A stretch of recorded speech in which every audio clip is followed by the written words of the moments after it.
Komisi 2 DPRD Kepri berencana akan meninjau kawasan industri PT Mangrove Industrial Park di Galang Batang, Bintan. Peninjauan yang dilakukan untuk mencari penyebab terhambatnya investasi perusahaan ekspor-impor tersebut. Ketua Komisi 2 DPRD Provinsi Kepri, Iskandar Syah, mengatakan salah satu faktor penghambat investasi adalah ketidaktahuan dalam mengurus perizinan. Untuk itu, Komisi 2 DPRD Kepri akan meninjau kondisi beberapa kawasan industri di Galang Batang.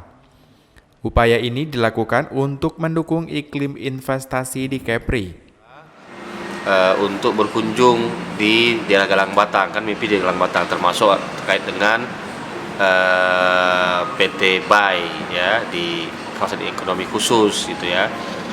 Intinya bahwa pemerintah sebenarnya harus mendorong sesuai dengan aturan, karena orang udah investasi besar kan, nggak akan mungkin orang, apalagi perusahaan PMA misalnya, nggak akan mungkin dia investasi di atas katakanlah 50 miliar dia mau sembarangan, nggak mungkin.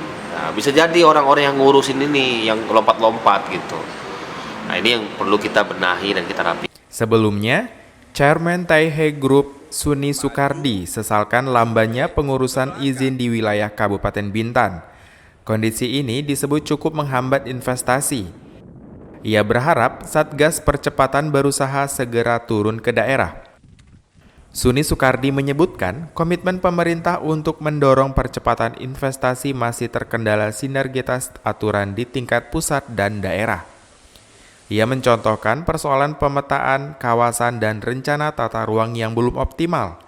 Selain itu, maraknya praktek mafia lahan di Bintan menyulitkan calon investor menanamkan investasinya.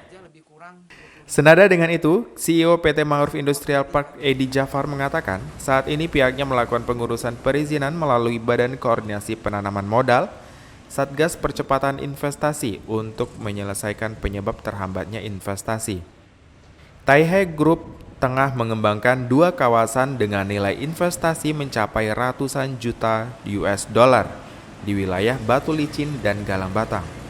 Muhammad Nazarullah, GoTV News melaporkan.